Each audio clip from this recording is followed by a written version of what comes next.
ये अभी तक का हाईएस्ट लेवल था। तो 13,000 हम लोगों ने संख्या अभी तक पार नहीं किया था। कल 13,236 सैंपल्स की जांच की गई। हमारी कोशिश है कि बहुत जल्दी हम इसको 15,000 के लेवल पर ले आएं।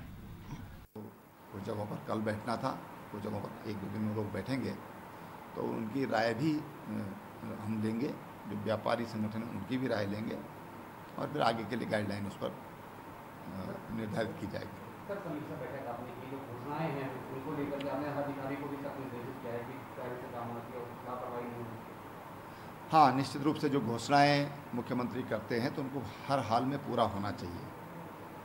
तो ये अच्छा है कि घोषणाएं अगर हम देखेंगे तो अच्छी प्रोग्रेस है उसमें, और जो कुछ घोषणाएं अगर रुकी हुई हैं अभी, तो थोड़ा आर्थिक जो स्वीकृतियां उसमें होनी है। और जो लेटेस्ट कुछ घोषणाएं थी उनमें कार्रवाई गतिमान है, और जैसे ही उसके आगणन की कार्रवाई है और जो कुछ यहाँ पर फॉरेस्ट से संबंधित काफ़ी मसले होते हैं, तो वहाँ से जैसे ही एनओसी होगी तो उस पर धन भी आवंटित कर दिया जाएगा। आज एक और महत्वपूर्ण घोषणा मैं कर रहा हूँ कि अभी जो हमने पिछले दिनों जो फिक्स चार्ज माफ़ किए थे, इंडस्ट्री के हैं, पर्यटन विभाग के हैं, अन्य कई जगह उस पर हमने किए थे, तो आज उसमें धर्मशालाएं सम्मिलित नहीं थी। तो धर्मशालाओं का भी जो फिक्स चार्ज है उसको हम माफ़ कर रहे हैं, और उसका जो भी व्यय होगा उसको राज्य सरकार वहन करेगी। सर, एक आपको सवाल कि आज नई गाइडलाइन के साथ ये बता रहा तो उसमें किस तरह से निर्देशित किया आपने और क्या क्या उसमें हुआ होगा? सर, नई गाइडलाइन के साथ आज जो है बर्दाश्त जो है छूट हुई है, तो उसको देखते हुए आपने किस तरह का निर्देशित किया है? देखिए, उसमें कुछ तो भारत सरकार ने कुछ गाइडलाइंस दी हैं और काफ़ी कुछ अब राज्य सरकारों पर छोड़ा गया है। तो अभी जो निर्णय लिए गए हैं तो सब चीज़ें समाचार पत्रों के माध्यम से, मीडिया के माध्यम से सामने आ गई हैं, लेकिन कुछ इशू हैं अभी, जैसे वेडिंग पॉइंट्स हैं, है ना। तो ऐसे ही कुछ कुछ चीज़ें हैं जो हमारे सामने आ रही। जिम हैं, तो जिम वाले काफ़ी आक्रोशित भी हैं, उन्होंने अपना आक्रोश जाहिर भी किया है। तो निश्चित रूप से राज्य सरकार का ये दायित्व है कि हम उनकी भावनाओं का सम्मान करके उसको सुने, और उसमें कैसे जो संक्रमण की आशंका है, जो खतरा रहता है, उसको कम करते हुए कैसे उनको प्रारंभ किया जा सकता है, उसके लिए अधिकारियों को मैंने निर्देशित किया है कि इनके बारे में भी आप विचार करें।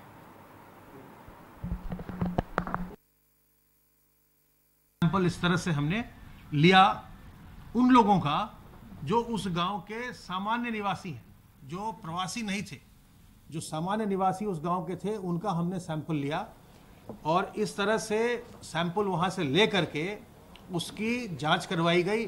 हम ये देखना चाहते थे कि जो हमारी ग्राम निगरानी समितियां हैं उन्होंने होम क्वारंटाइन के लिए कितना प्रयास किया है, और जो हमारे प्रवासी कामगार हैं उन्होंने अपने होम क्वारंटाइन को कितनी मजबूती से उसका पालन किया है। और जो हम आईईसी कर रहे हैं, आपके माध्यम से हम लगातार बता रहे हैं लोगों को कि आप अपने होम क्वारंटाइन का पालन करिए, इससे आप भी बचेंगे और आपके गांव के लोग, आपके समाज के लोग, आपके परिवार के लोग, बाकी लोग भी बचेंगे संक्रमण से। तो इसके लिए हमने ये 72 गाँव में सैंपल लेकर के उसकी जांच पड़ताल करवाई, और मुझे आपको ये बताते हुए खुशी हो रही है कि इन 72 गांव में हमने जितने भी सैंपल जो सामान्य नागरिकों के थे, सामान्य निवासियों के थे वहां के, वो सारे के सारे निगेटिव आए हैं।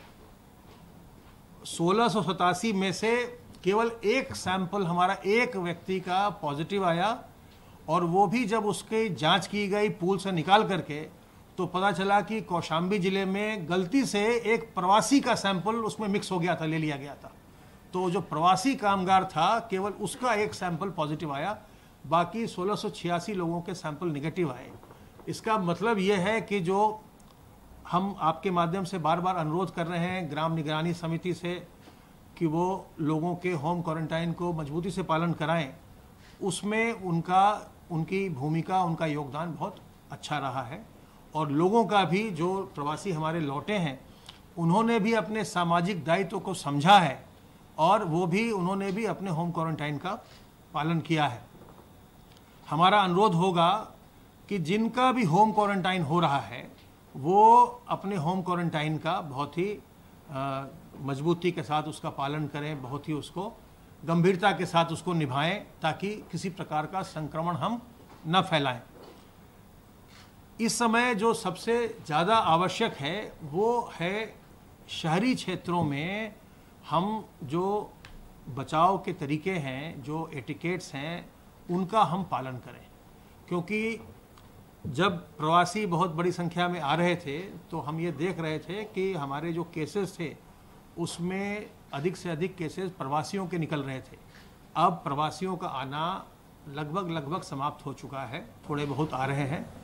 इस समय हमारे जो केसेस हैं वो ज़्यादा पश्चिमी उत्तर प्रदेश के, खास करके मेरठ मंडल के जनपदों से, बड़े शहरों से, और जो बाकी के हमारे बड़े शहर हैं वहाँ से हमारे केसेस निकल रहे हैं।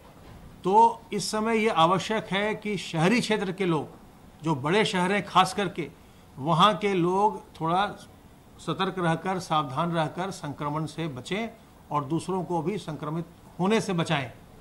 क्योंकि अब सारी गतिविधियां खुल गई हैं और गांव में तो जो हमारी ग्राम निगरानी समितियां थी उन्होंने बड़ी मजबूती से इसका पालन किया, आगे भी वो करवा रहे हैं जब तक कि प्रवासी आ रहे हैं, जब तक उनका होम क्वारंटाइन है। लेकिन शहरों में चूँकि पॉपुलेशन डेंसिटी ज़्यादा होती है और यहाँ पर गतिविधियाँ ज़्यादा होती हैं, तो यहाँ पर एक दूसरे से मिलने की संभावना भी ज़्यादा रहती है। और यही है क्योंकि जो इस वायरस का कैरियर है, मलेरिया, डेंगू, चिकनगुनिया में मच्छर कैरी करता है वायरस को, मच्छर के काटने से होता है।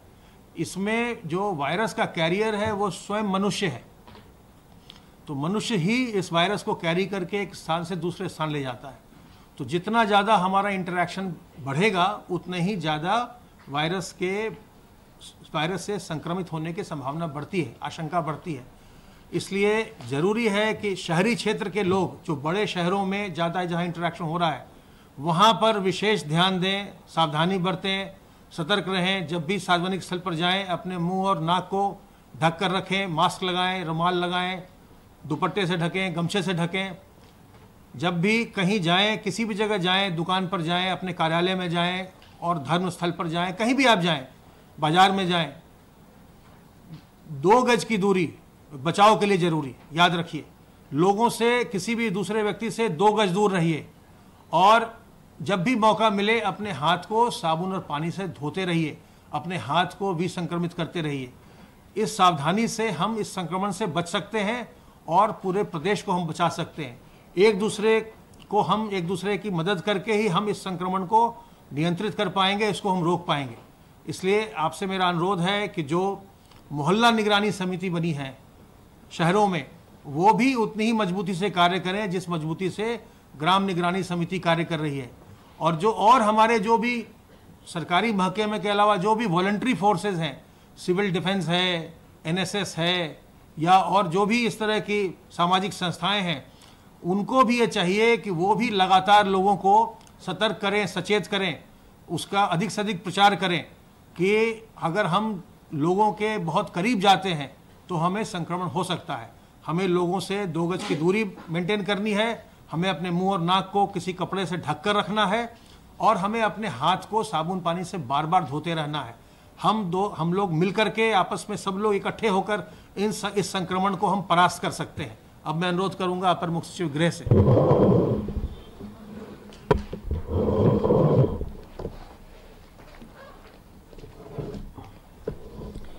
टीम 11 की बैठक आज मुख्य सचिव की अध्यक्षता में हुई। मुख्य सचिव महोदय द्वारा कोविड-19 में बिना लक्षण वाले मरीजों के बचाव हेतु मास्क के प्रयोग और सोशल डिस्टेंसिंग के प्रयोग करने पर विशेष बल दिया। मॉल्स, रेस्टोरेंट्स, मंडियों इत्यादि के जो मालिक या जो प्रबंधक हैं उनके बैठक करके जिला प्रशासन, पुलिस और सभी वरिष्ठ अधिकारियों को ये निर्देशित किया कि वहाँ भी मास्क और बाकी सभी जो प्रोटोकॉल है, जो सैनिटाइज़र यूज़ होना है, सोशल डिस्टेंसिंग करना है, लिफ्ट्स में जो है कम संख्या में लोग जाने हैं, बैठने में जो है गैप रखना है, इस तरह की चीज़ों पर भी विशेष रूप से बल दिया है।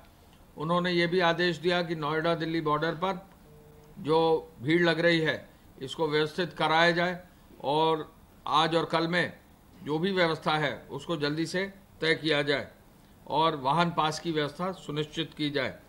उन्होंने ये भी निश्चित किया कि सरकारी मेडिकल कॉलेजेस में जो ट्रूनेट मशीन्स हैं जो ये चेक करती हैं कि क्या किसी व्यक्ति को कोविड है या नहीं, अगर नहीं है तो ये कंफर्म करती है, तो इन मशीनों को तुरंत प्रमुख सचिव चिकित्सा शिक्षा को कहा कि इन मशीनों को तुरंत इम्प्लीमेंट करते हुए, तुरंत लगाते हुए, तुरंत इनको क्रियाशील करते हुए टेस्टिंग की कार्रवाई की जाए।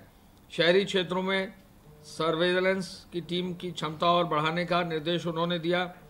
टेस्टिंग के रिजल्ट को जल्दी ही जो है सैंपल्स को लेकर कार्रवाई करने का भी निर्देश उन्होंने दिया। और इसमें ये भी एक बिंदु है कि जैसा भी प्रमुख सचिव स्वास्थ्य ने बताया, इन सब मशीनों के कारण जो व्यापक रूप से इंफ्रास्ट्रक्चर हेल्थ और हेल्थ एजुकेशन का बढ़ रहा है, 13,000 से अधिक जो है 13,236 सैंपल आज टेस्ट हुए हैं, तो निश्चय ही जैसा माननीय मुख्यमंत्री जी का आदेश था 15,000 की संख्या बहुत जल्दी पूरी हो जाएगी। इसके अलावा ईएसआई हॉस्पिटल्स में क्या एसओपी होगा, क्या वहाँ व्यवस्था होगी मेडिकल की, यानी वहाँ पर इमरजेंसी की, इस पर भी उन्होंने इसकी समीक्षा की। साथ साथ जैसा कि माननीय मुख्यमंत्री जी ने कहा था, पूरे प्रदेश में भट्ठा मालिकों से समन्वय स्थापित करके जो भट्ठे पर अब हमारे श्रमिक बचे हैं अन्य प्रदेशों को, उनको तुरंत अपने घर भेजा जाए। तो कल भट्ठा मालिकों के साथ, सभी उनके प्रतिनिधियों के साथ, प्रदेश स्तर के सभी अध्यक्ष, महामंत्री और सभी लोगों के साथ बैठक हुई गृह भाग में, और सभी जिलाधिकारियों को ये निर्देश दे दिए गए हैं कि हर जनपद में संबंधित जो भी भट्ठे मालिक हैं उनसे संपर्क करके इस बात का प्रमाण देते हुए कि किसी भी श्रमिक का कोई धनराशि बाकी नहीं है, जो मूल रूप से बिहार, छत्तीसगढ़ और उड़ीसा के लोग हैं, उनको तुरंत ट्रेन्स लगाकर, श्रमिक स्पेशल्स लगाकर वापस अपने प्रदेश भेजा जाए। लगभग 200 श्रमिक स्पेशल की मांग रेल विभाग से कर दी गई है। यहाँ के डीआरएम साहब ने सहमति भी दे दी है और जिलाधिकारियों को निर्देशित किया है कि चूंकि अब वर्षा ऋतु आ गई है, पूरे लॉकडाउन में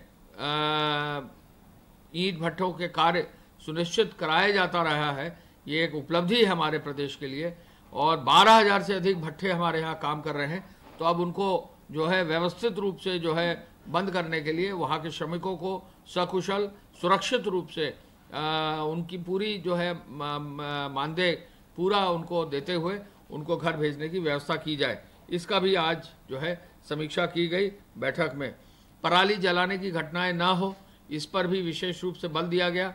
आगे की ऐसी योजना आए कि पराली को जो है इकट्ठा खेतों से करके इसका उपयोग किया जा सके, उस पर भी आज चर्चा हुई।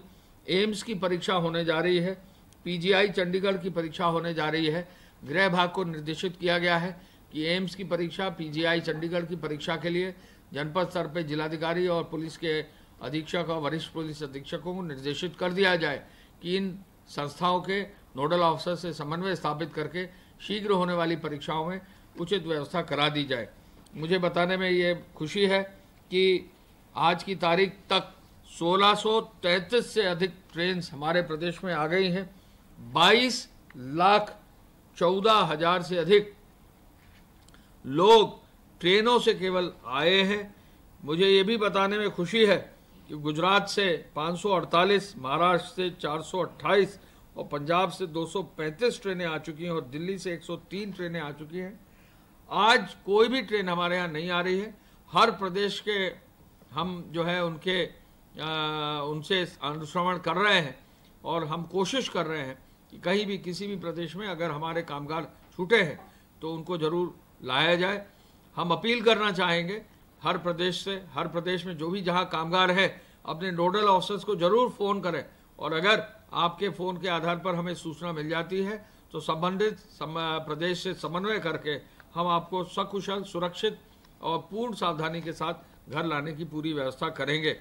हम ये भी आपको बताना चाहेंगे कि जो ये व्यवस्था है ये निरंतर जारी रहेगी और किसी भी रूप में कोई भी, जब तक अंतिम व्यक्ति हमारे प्रदेश में जो इच्छुक है अगर आना चाहता है, जब तक वो नहीं आ जाएगा तब तक ये व्यवस्था जारी रहेगी।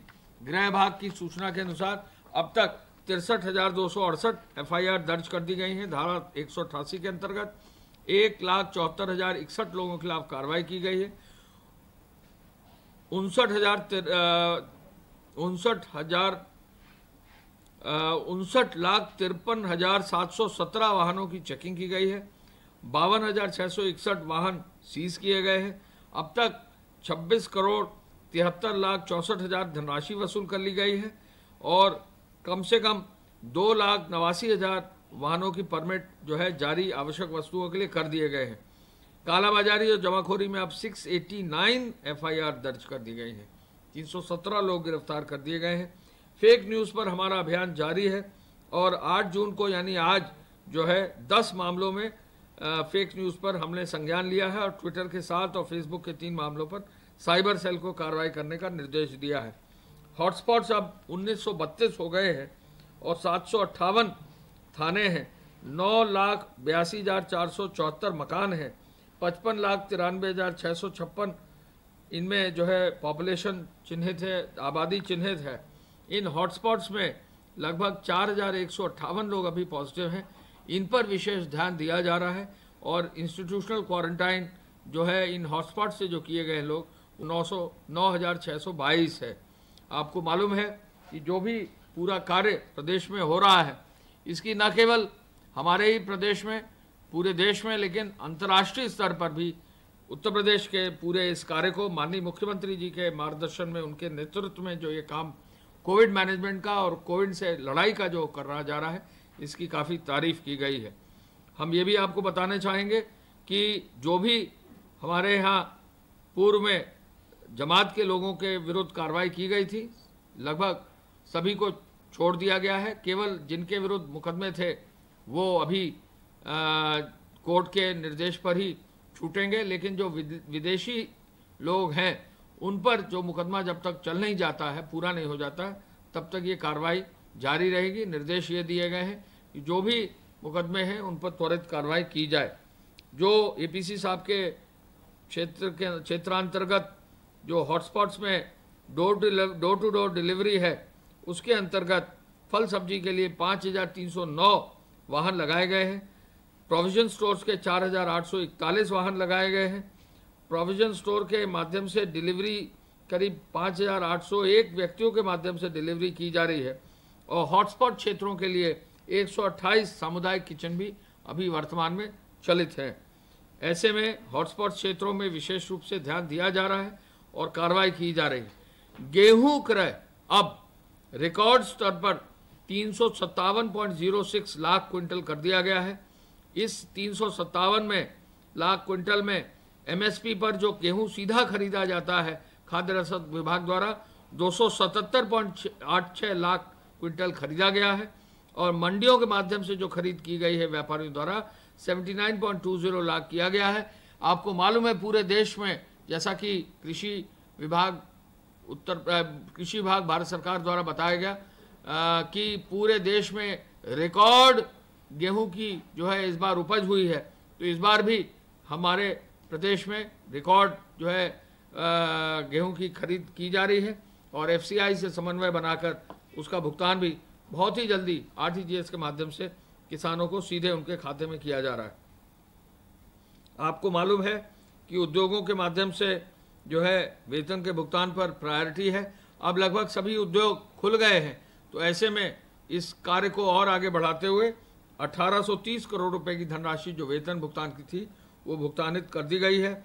निर्माण कार्यों से जुड़े श्रमिक, नगरीय क्षेत्र से जुड़े हुए श्रमिक, ग्रामीण क्षेत्र से जुड़े हुए श्रमिक, कुल मिला के 33,55,000 श्रमिकों को 335.53 करोड़ रुपए की धनराशि बांट दी गई है।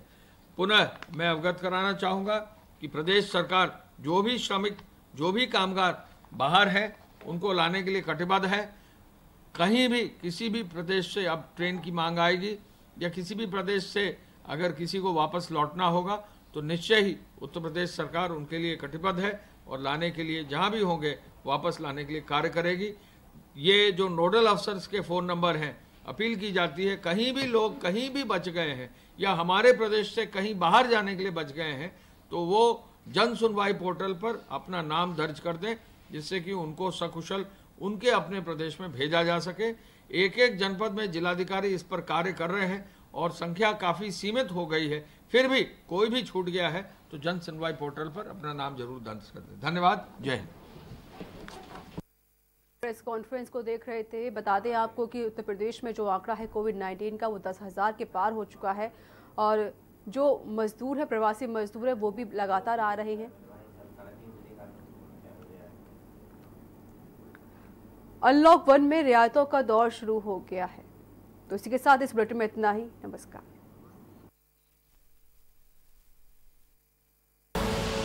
आप देख रहे हैं